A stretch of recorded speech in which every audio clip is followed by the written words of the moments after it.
কখনো কখনো আমরা ভাবি যে কোনো ব্যক্তি যিনি ধর্মের পথে চলেছেন, যদি তার দ্বারা কোনো ভুল হয়ে থাকে তাহলে নিয়তি তাকে সেই মুহূর্তেই কঠোর শাস্তি দেন। কিন্তু সেই সব মানুষ যারা সংসারের সবথেকে বড় অধর্মী, বহু নিকৃষ্ট মানের কাজ করেন, তাদের নিয়তি অনেক সুযোগ দেন। তাদের নিয়তি এরকম কঠোর প্রহার করেন না। এই ভাবনা কখনো না কখনো মনে আসেই। ভেবে দেখুন কেন? আসলে জীবনকে বেশিরভাগ মানুষ একভাবেই দেখে থাকেন, বিভিন্ন স্তরে একে দেখা উচিত। এবার আপনি বলুন, এই সংসারে কোনো অধর্মী কখনো প্রেরণার উৎস হতে পারেন? কখনোই নয়। যে মানুষ নিজের আত্মাকে মলিন করে ফেলেছেন, তিনি এই সংসারকে কিভাবে প্রেরণা যোগাবেন? উনি নিজেই বুঝতে পারেন না কোনটা করা উচিত, ধর্ম কোনটা। তাই নিয়তি তাকে একটা সুযোগ দেন, এটা বোঝার সুযোগ দেন যে কোনটা উচিত, কোনটা ধর্ম। সুযোগ দেন নিজের বিবেক জাগিয়ে তোলার, তাকে সুযোগ দেন নিজের অন্তরাত্মার ডাক শোনার।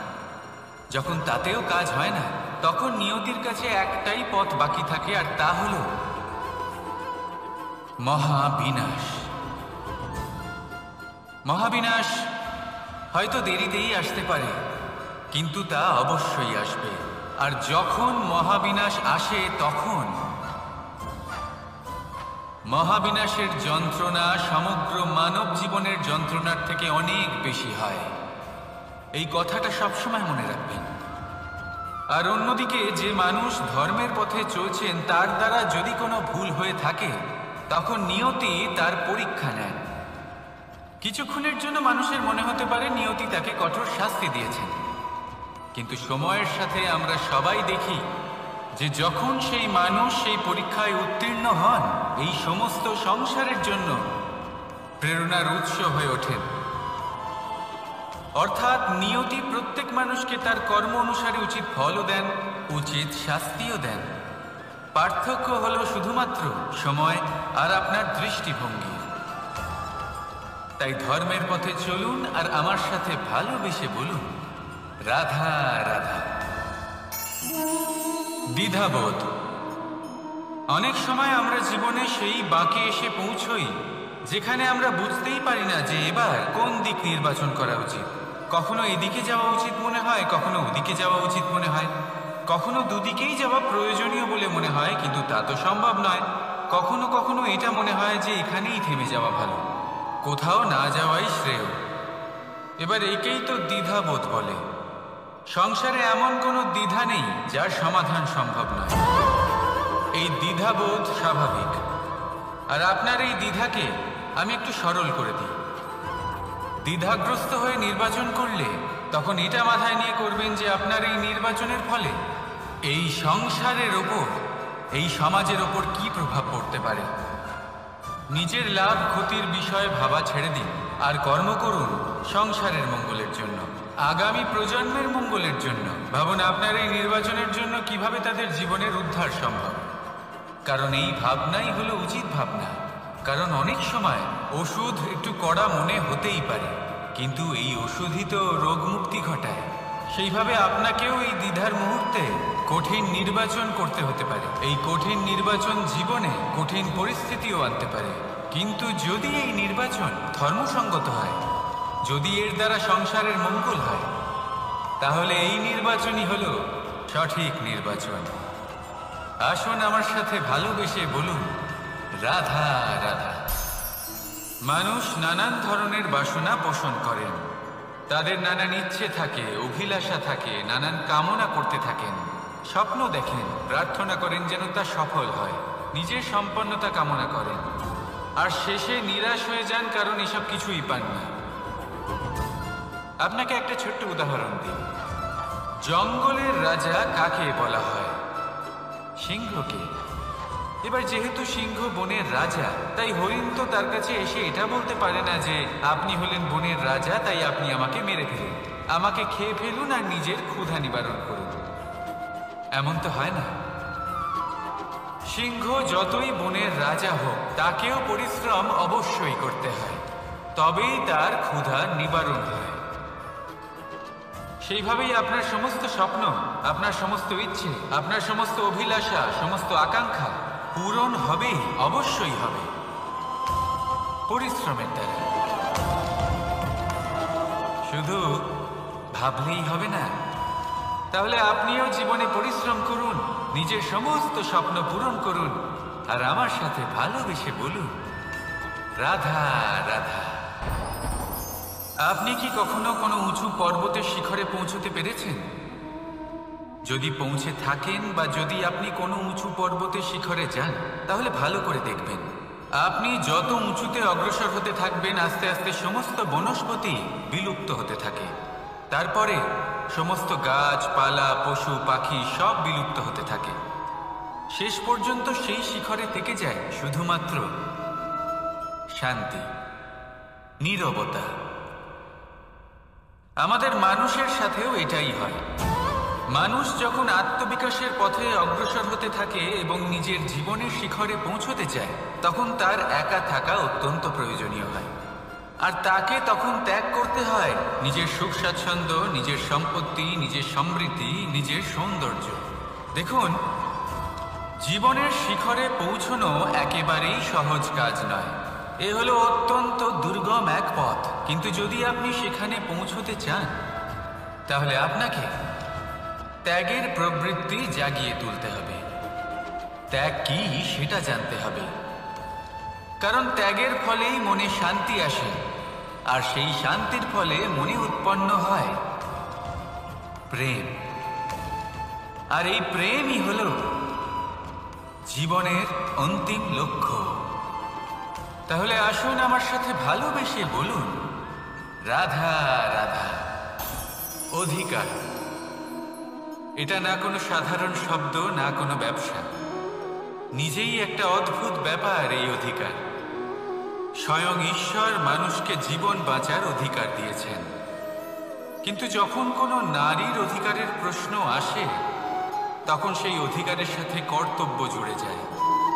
এবার নারীর অনেক অধিকারের মধ্যে একটা অধিকার হলো নিজের স্বামী নির্বাচন করা। নির্বাচন করা কে হবে তার অর্ধাঙ্গ, এমন একজন ব্যক্তি নির্বাচন করা যিনি নিজের সাথে, নিজের স্ত্রীর সাথে, সমগ্র পরিবারের সাথে এই সমগ্র সমাজের পরিস্থিতিকে উন্নত করতে পারেন। তাহলে ভাবুন, নিজের জন্য স্বামী বেছে নেওয়া কত বড় অধিকার, আর যোগ্য স্বামী বাছা তার থেকেও বড় কর্তব্য। তাই নারীর অধিকারের সাথে যখন কর্তব্য শব্দ জুড়ে যায়, অধিকার নামক শব্দের মাহাত্ম্য আরো বেড়ে যায়। আপনিও নিজের জীবনে নিজের অধিকারের সাথে কর্তব্যকে জুড়ে দেখুন। যদি এরকম করেন, তাহলে সমস্ত স্বপ্ন পূর্ণ হবে, আর মন প্রসন্ন হয়ে বলবে, রাধা রাধা। কর্ম, কর্ম সর্বদাই শান্ত মনে করুন। ভিতের সেই ইটের মতো করুন যে শান্তভাবে 7 হাত গভীরে অবস্থান করে। সবার চোখ যায় শিখরের সেই পতাকার দিকে, কিন্তু শিখরে থাকা সেই পতাকা প্রতীক হলো ভিতের মধ্যে থাকা সেই ইটের শক্তি, যে শান্ত মনে নিজের কাজ করে গেছে। তাই এইভাবেই নিজের কর্ম করুন শান্ত মনে, সন্তোষ ভাব নিয়ে। কলরব যা করার তা আপনার সাফল্যকে করতে দিন, কারণ যখন সাফল্যের এই জয় জয়কার চারিদিকে ছড়িয়ে পড়ে, তখন কর্মের এই মৌনতা আরো শক্তিশালী হয়ে ওঠে। তাহলে আসুন আমার সাথে ভালোবেসে বলুন, রাধা রাধা। পরীক্ষা এমন একটা শব্দ যেটা শুনে সংসারের বেশিরভাগ মানুষই ভয়ভীত হয়ে পড়ে। কারণটা কি? অসফলতার ভয়। পরীক্ষা এই শব্দের যদি আমি অন্য দিকটা দেখাই, তার তাৎপর্য এই নয় যে আপনার দুর্বলতা সবার সামনে তুলে ধরবে। এটা তো হলো সেই যুক্তি যা আপনার বল, সাহস, শক্তিগুলি সবার সম্মুখে তুলে ধরবে। আগে হ্যাঁ, এটাই হলো সেই যুক্তি। আপনি নিজেই কখনো দেখবেন, পরীক্ষার সময় আপনার অন্তরের অনেক গুণ বাইরে বেরিয়ে আসে। এমন কোনো শক্তির উদ্ভব হয় যার বিষয়ে আপনি নিজেও জানতেন না, ঠিক কিনা? তাই এই পরীক্ষাকে কখনো ভয় পাবেন না। বিশ্বাসের সাথে নির্ভীক হয়ে এটার সম্মুখীন হন। দিনের শেষে এই পরীক্ষা শুধুই আপনাকে উজ্জ্বল করবে, আপনাকে আরো শ্রেষ্ঠ করে তুলবে। তাহলে আসুন আমার সাথে ভালোবেসে বলুন, রাধা রাধা। জলে জলকেলি করতে কে না ভালোবাসেন? আমাদের মধ্যে প্রত্যেক মানুষ চান কোথাও একটা সরোবরে, কোনো নদীতে, জলের মাঝে জলক্রীড়া করে আনন্দ উপভোগ করতে, তাই তো? এবার বলুন, আমাদের মধ্যে এমন কে কে আছেন যারা সাগরের ঢেউয়ের মধ্যে এক পাড় থেকে অন্য পাড়ে সাঁতার কেটে যাবার সাহস রাখেন? কে আছেন এমন? এবার এই কাজ তো হলো অত্যন্ত কঠিন। আমরা পাড় পছন্দ করি, জলকেলি করতে ভালোবাসি, কিন্তু পাড়ের কাছে, সমুদ্রের ঢেউয়ে নয়। কিন্তু একটা কথা মনে রাখবেন, যেই দিন এই পাড়ের কথা ভুলে গিয়ে আমরা সাগরের ঢেউয়ের সাথে লড়াই করার সাহস রাখব, সেই দিনই সাগরের ঢেউয়ের সাথে লড়াই করার শক্তিও আমরা পেয়ে যাব। পাড় আমাদের অত্যন্ত প্রিয়, আমাদের সুরক্ষিত রাখে, কিন্তু এটা আমাদের দুর্বল করে তোলে। তাই এই পাড়ের মায়া ত্যাগ করুন আর সাগরের ঢেউয়ের সাথে লড়াই করার সংকল্প নিন। নিজের প্রতি বিশ্বাস রাখুন, তারপর দেখুন কি হয়। সফলতার শিখরে আপনার এই জীবন পৌঁছবে আর ভালোবেসে বলবে, রাধা রাধা। মানুষ যখনই নিজের জীবনে নতুন কিছু করতে যায় তখন ভয়ভীত হয়ে থাকে, ভাবে যদি আমি অসফল হই তাহলে কি হবে, কে কি ভাববে, কেউ আমাকে দেখে হাসবে কিনা। যদি আমি আমার মতামত দিই তাহলে বলবো, এইসব পরীক্ষার সম্মুখীন হতে কখনো ভয় পাবেন না, কারণ যাই হোক না কেন পরিণাম দুটোই হতে পারে। একটা হয় আপনি জিতে যাবেন, দ্বিতীয় পরিণাম আপনি হেরে যাবেন। খুব সোজা। যদি জিততে পারেন আপনি সবাইকে নেতৃত্ব দিতে পারবেন, কিন্তু যদি আপনি হেরে যান তাহলে আপনার কাছে সেই অভিজ্ঞতা থাকবে যা দিয়ে আপনি আগামী প্রজন্মের পথপ্রদর্শক হবেন। এবার ভাবুন, এই অভিজ্ঞতা দ্বারা আপনি কাউকে সাহায্য করছেন যা দিয়ে সে নিজের স্বপ্ন পূরণ করতে পারবে। খুব পুণ্যের বিষয় এটা। একটা সহজ কথা জেনে রাখুন, জয় হোক বা পরাজয়, দুটো একই দিকে নিয়ে যায়, আর সেটা হলো জয়ের দিকে। শুধু নিজের দৃষ্টিভঙ্গি শুভ করে তুলুন আর নিজের পরীক্ষাগুলিকে সীমিত করে তুলবেন না। নিজের এই সীমাগুলিকে আহ্বান জানান, নিজের ব্যক্তিত্বকে বিশাল করে তুলুন, শক্তিশালী করে তুলুন। আর আমার সাথে ভালোবেসে বলুন, রাধা রাধা। এই সম্পর্ক হলো গুরু এবং শিষ্যের। গুরু হলেন ধনুকের সেই প্রত্যঞ্চার মতো যিনি নিজেকে পেছনে রেখে শিষ্যকে তার গন্তব্যের দিকে এগিয়ে দেন, তাকে নিজের লক্ষ্য ভেদ করতে দেন, আর সর্বদাই কঠোর হয়ে থাকেন যাতে শিষ্য কখনোই নিজের লক্ষ্যচ্যুত না হয়। ধন্য হলেন এমন গুরু যারা শিষ্যকে নিজের গন্তব্যে পৌঁছেও দেন এবং তার সব কৃতিত্ব তাকেই দেন, নিজের শিষ্যকে, নিজের বাণকে। তাহলে আপনারা চিরকাল এরকম গুরুকে মনে রাখবেন, সর্বদা তাদের সম্মান করবেন, সর্বদা তাদের ভালোবাসবেন, কখনো জীবনে পিছিয়ে পড়বেন না আপনি। আসুন আমার সাথে ভালোবেসে বলুন, রাধা রাধা। আপনি কখনো আতর মেখেছেন? একটা শ্রেষ্ঠ আতরের গুণ হলো ওকে মাখার পরে অনেক দিন পর্যন্ত তার সুবাস থেকে যায়। তারপরে আপনি বস্ত্র বদল করুন বা রেখে দিন, তার সুবাস থেকেই যায়। এবার ধরে নিন এই আতর হলো আপনার কর্ম, আর আপনার শরীর, আপনার বস্ত্র হলো আপনার জিহ্বা। যত শ্রেষ্ঠ আপনার কর্ম হবে তত বেশি এই সংসার আপনাকে জানবে। আপনার কর্ম যদি সর্বশ্রেষ্ঠ হয় তাহলে সারা জীবন মনে রাখবে, আর জীবনের পরেও আপনাকে ভুলবে না। এই কর্ম ধর্ম ভেবে পালন করবেন, কারণ এই চিন্তা ভাবনাই সত্য হয়ে সামনে আসে। সেই জন্য ভাবনাকে পুষ্ট করুন, যুক্তিবোধ শ্রেষ্ঠ করে তুলুন। সবকিছু নিজে থেকেই হয়ে যাবে, পথ আপনা থেকেই সামনে চলে আসবে, কর্ম নিজে থেকেই হতে থাকবে। শুধু কর্ম ধর্ম মনে করে পালন করতে থাকুন। আর আমার সাথে ভালোবেসে বলুন, রাধা রাধা।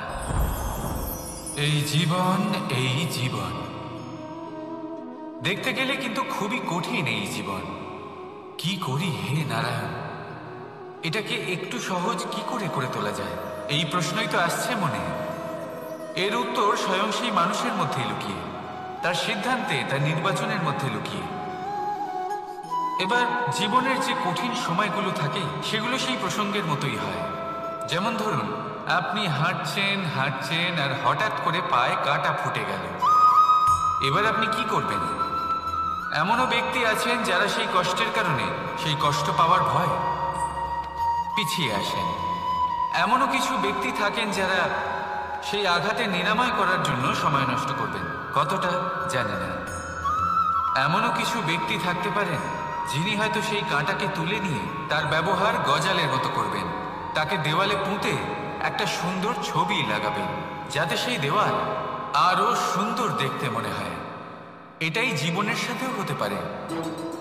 এবার দেখুন, জীবন হলো কঠিন নাকি অত্যন্ত কঠিন সেটা গুরুত্বপূর্ণ নয়, সেটাকে সরল করার জন্য আপনি কি করছেন সেটা গুরুত্বপূর্ণ। জেনে রাখুন, আমরা সবাই মরণশীল, আমাদের সবার মৃত্যু হবে, প্রত্যেককেই এক না একদিন অবশ্যই মরতে হবে। এবার যখন সেটা হতেই চলেছে, তাহলে ভয় কেন পাব, চিন্তা কেন করব? দুশ্চিন্তা করলে কি এর সমাধান হয়ে যাবে? কখনোই নয়। যা প্রারব্ধ তা হবেই। তাই জীবন এই কিছুক্ষণ আপনাকে বাঁচার জন্য দিয়েছে, তা বাঁচতে শুরু করে দিন। জীবনে যা পরিস্থিতি আসুক তা ধন্যাত্মক দৃষ্টিভঙ্গি দিয়ে দেখা শুরু করুন।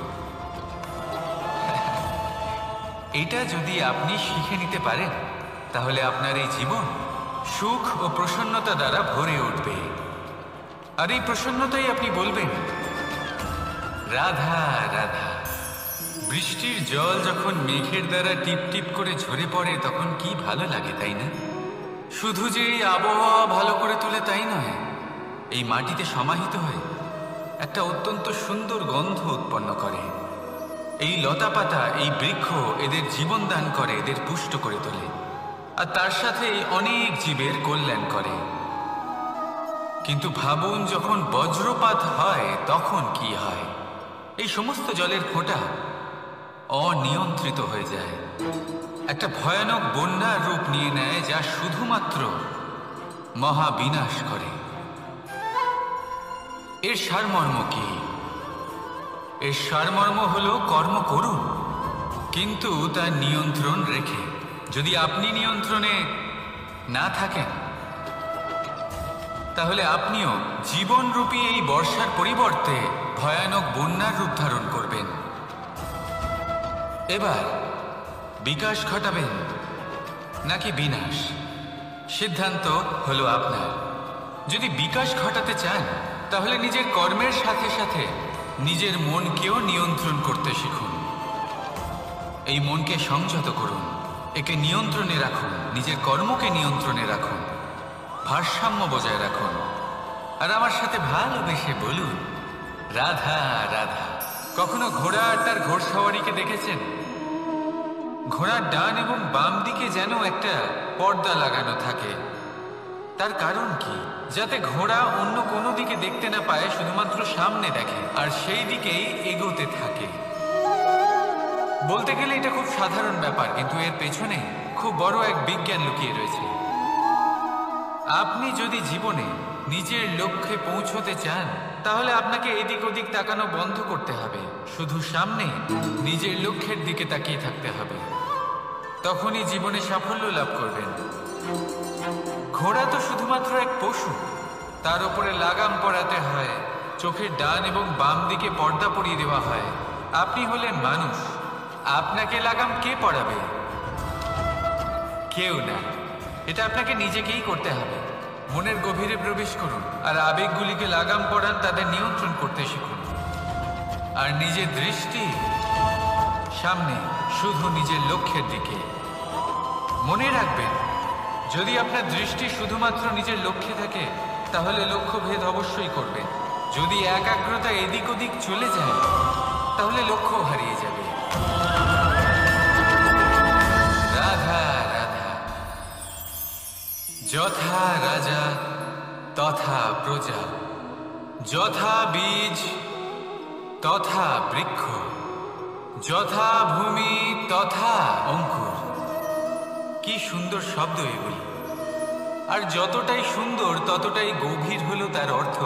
যেমন রাজা হবেন, প্রজা তেমনই হবেন। যেমন ভূমি হবে, অঙ্কুরও তেমনই হবে। কখনো গভীরে গিয়ে এই কথার অর্থ বোঝার চেষ্টা করেছেন আপনি? রাজা এই শব্দের মূল হল রজ। রজ কথার অর্থ হল মাটি। অর্থাৎ রাজা হলেন তিনি যিনি মাটির সাথে যুক্ত। রাজা হলেন তিনি যিনি প্রজাদের সম্মান করবেন, তাদের যত্ন নেবেন, তাদের চোখে জল দেখলেই চিন্তিত হয়ে উঠবেন, তাদের অশ্রু মোছার জন্য সমস্ত সম্ভাব্য চেষ্টা করবেন, তাদের সুখী রাখার জন্য সমস্ত চেষ্টা করবেন। রাজা এরকম হয়। এবার এই সমস্ত গুণ যদি একজন রাজার মধ্যে না থাকে, তাহলে প্রজার মধ্যে অসন্তোষ দেখা যায়। আর এই অসন্তোষ বিদ্রোহের রূপ নেয়। আর এই বিদ্রোহ যে কোনো রূপেই হলো বিনাশকারী। তাহলে রাজার উচিত প্রজাদের রক্ষা করা, এবং প্রজাদেরও উচিত রাজার প্রতি বিশ্বাস রাখা, তার অনুকরণ করা। এই দুজন যখন এক হবেন, তখনই শাসন স্থির হবে, তখনই এই দেশ নিয়ন্ত্রণে থাকবে। যদি দুজনের মধ্যে কোনো একজন নিয়ন্ত্রণ হারান, তখন মহা বিনাশ অবশ্যই হবে। তাহলে রাজা নিজের কর্ম করবেন আর প্রজা নিজের ধর্ম পালন করবেন, আর আমার সাথে ভালোবেসে বলবেন রাধা রাধা। এই বৃক্ষ দেখতে পাচ্ছেন, বটবৃক্ষ। এই সংসারের সব থেকে বড় বৃক্ষের মধ্যে অন্যতম। কি না করে এই বৃক্ষ! অনেক বছর ধরে বেঁচে থাকে এই বৃক্ষ। এই বৃক্ষ সর্বদাই বাড়তে থাকে। কত পশু পাখিদের এই বৃক্ষ আশ্রয় প্রদান করে। পথ চলতি পথচারীদের এই বৃক্ষ ছায়া প্রদান করে, আশ্রয় প্রদান করে, বিশ্রাম করার জায়গা দেয়, শীতল ছায়া দেয়। বটবৃক্ষ সংসারের সব থেকে বড় বৃক্ষদের মধ্যে একটা বৃক্ষ। এই বৃক্ষের বীজ সর্ষে দানার থেকেও ছোট হয়, কিন্তু তা মাটির মধ্যে সমাহিত হয়ে যায়, নিজের খোলসকে ভেঙে প্রথমবার অঙ্কুরিত হয়। আর তারপরে আস্তে আস্তে আস্তে একটা ছোট্ট বীজ একটা বিশাল বটবৃক্ষে পরিণত হয়। জীবনে যদি সাফল্য পেতে চান, তাহলে এইভাবেই এগোতে হবে। ছোট ছোট পদক্ষেপের দ্বারা এই পথ চলা শুরু করতে হবে। সেই জন্য ছোট কাজ করতে কখনো সংকোচ করবেন না, ছোট কাজ করতে কখনো লজ্জা পাবেন না। যদি এই ছোট ছোট কাজ পূর্ণ নিষ্ঠা দিয়ে, পূর্ণ মনোযোগ দিয়ে, সততার সাথে করতে পারেন, তাহলে এই ছোট কাজের আকার বাড়তে থাকবে। তাই কাজগুলিকে কাজের মতোই দেখতে শুরু করুন। ছোট কাজ বা বড় কাজ এরকম ভাববেন না। তাহলে কর্ম করতে থাকুন। জীবনে আপনার অস্তিত্ব বটবৃক্ষের থেকেও বড় করে তুলুন। তাহলে আসুন আর আমার সাথে ভালোবেসে বলুন রাধা রাধা। ভগবান আর ভুল, এই দুই একই অক্ষর দিয়ে শুরু হয়। শুধু তাই নয়, এদের দুজনের রাশিও সমান। এবারে আপনারা বলবেন যে ভগবান, ভুল, এদের মধ্যে কিভাবে মিল থাকতে পারে? অনেক বড় মিল আছে।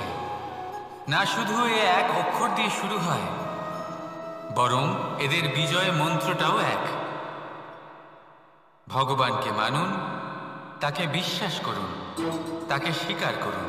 এটা করলে মনের দৃষ্টি থেকে ভগবানকে দেখা যায়, আর উনি আপনাকে সমৃদ্ধ করে তোলেন। ভুলের সাথেও এটাই ঘটে। নিজের ভুল স্বয়ং মেনে নিলে, স্বীকার করে নিলে, সব কিছুই স্পষ্টভাবে দেখতে পাবেন। যেদিন থেকে আপনি নিজের ভুল মেনে নিতে শিখবেন, সেদিন থেকে সেই ভুল শোধরানোর প্রক্রিয়াও শুরু হয়ে যাবে। আপনি বুঝে যাবেন নিজের ভুল কিভাবে শোধরাতে হয়। তাই মনে রাখবেন, নিজেকে শ্রেষ্ঠ করে তোলার জন্য নিজের ভুল স্বীকার করা অত্যন্ত প্রয়োজনীয়। এই জীবনে শান্তি আনার জন্য ঈশ্বরকে মেনে নেওয়া অত্যন্ত প্রয়োজনীয়। সবসময় নিজের গুণ এবং নিজের দোষ মনে রাখবেন। আজীবন সুখী থাকবেন। রাধা রাধা। আমরা সবসময় চাই যে এই সংসার আমাদের জ্ঞানী বলবে, বুদ্ধিমান বলবে, বুঝদার বলবে, কিন্তু মূর্খ মূর্খ যেন কেউ না বলে। মূর্খ শব্দটা আমরা কেউ শুনতে চাই না, দূরে পালাতে থাকি। কিন্তু একটা সত্যি সবার কাছে অজানা, যে মূর্খ হওয়া হলো বুদ্ধিমান হওয়ার দিকে সর্বপ্রথম পদক্ষেপ। আপনি যত খুশি দিগ্গজ জ্ঞানী মানুষদের সাথে আলাপ করুন, যত ইচ্ছে কথা বলুন, যতই জ্ঞানের কথা আলোচনা করুন, অভিজ্ঞতা মূর্খ হবার পরেই পাওয়া যায়, তাই নয় কি? মূর্খ হবার পরে আপনি এটা বুঝতে পারবেন যে কি করা উচিত নয়। জ্ঞানী ব্যক্তি আপনাকে এটা বলবেন যে কি করা উচিত। আর এই সংসারে কি করা উচিত তার থেকেও অনেক বড় জ্ঞান হলো কি করা উচিত নয়।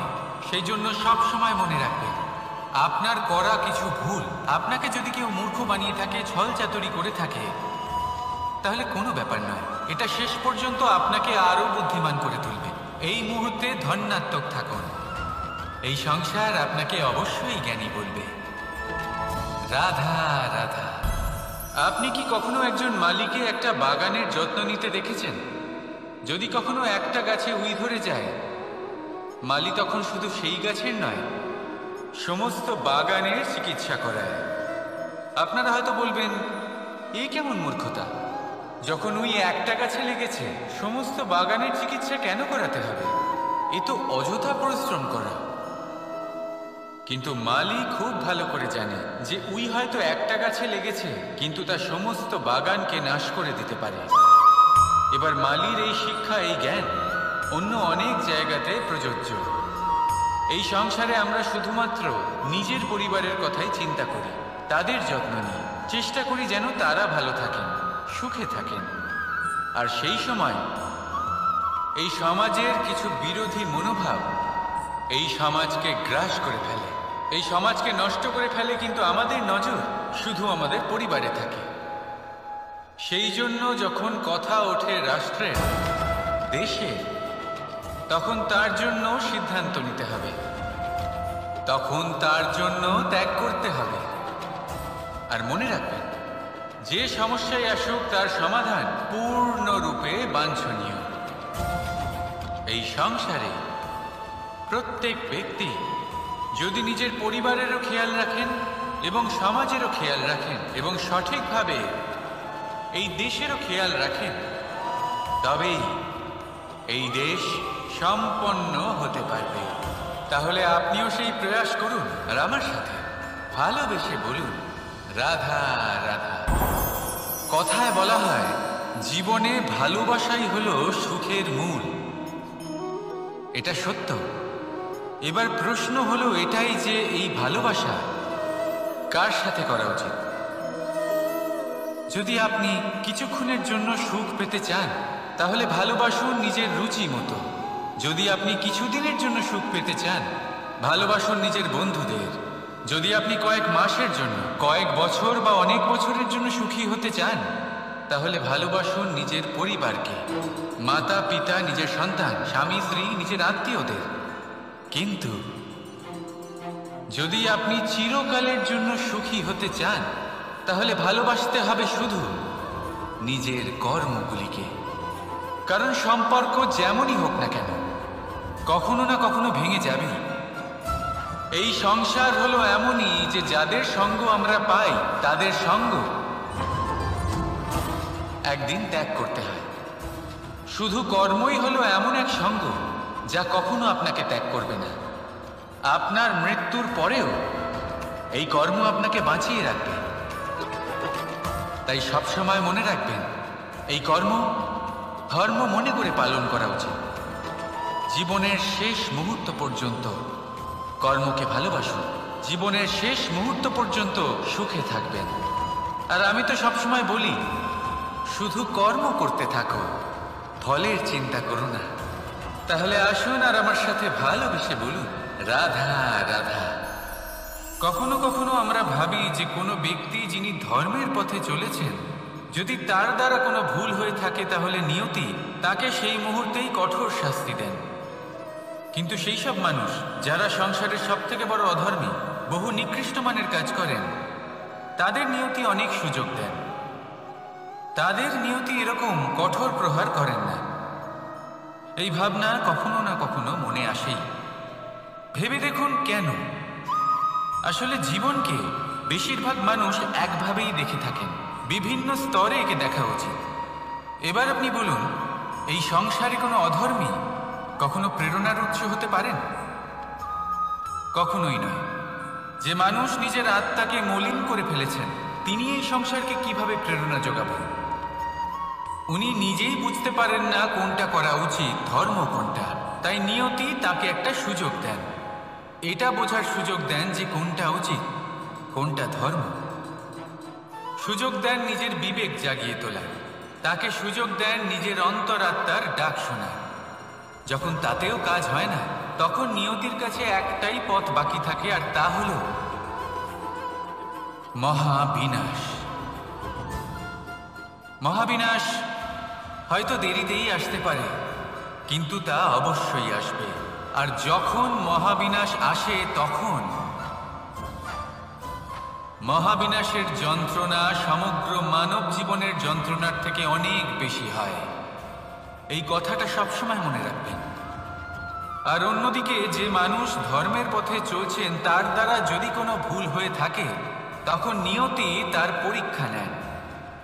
কিছুক্ষণের জন্য মানুষের মনে হতে পারে নিয়তি তাকে কঠোর শাস্তি দিয়েছেন, কিন্তু সময়ের সাথে আমরা সবাই দেখি যে যখন সেই মানুষ সেই পরীক্ষায় উত্তীর্ণ হন, এই সমস্ত সংসারের জন্য প্রেরণার উৎস হয়ে ওঠেন।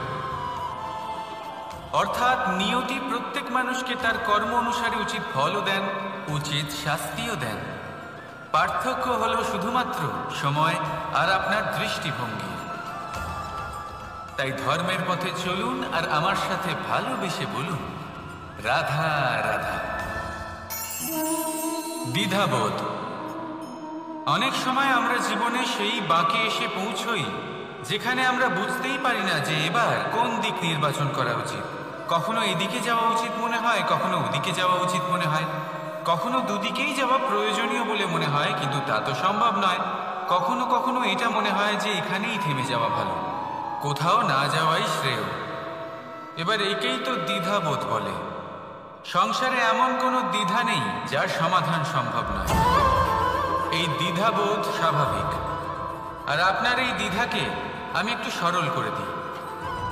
দ্বিধাগ্রস্ত হয়ে নির্বাচন করলে তখন এটা মাথায় নিয়ে করবেন যে আপনার এই নির্বাচনের ফলে এই সংসারের ওপর, এই সমাজের ওপর কি প্রভাব পড়তে পারে। নিজের লাভ ক্ষতির বিষয়ে ভাবা ছেড়ে দিন আর কর্ম করুন সংসারের মঙ্গলের জন্য, আগামী প্রজন্মের মঙ্গলের জন্য। ভাবুন আপনার এই নির্বাচনের জন্য কিভাবে তাদের জীবনের উদ্ধার সম্ভব। কারণ এই ভাবনাই হলো উচিত ভাবনা। কারণ অনেক সময় ওষুধ একটু কড়া মনে হতেই পারে, কিন্তু এই ওষুধই তো রোগ মুক্তি ঘটায়।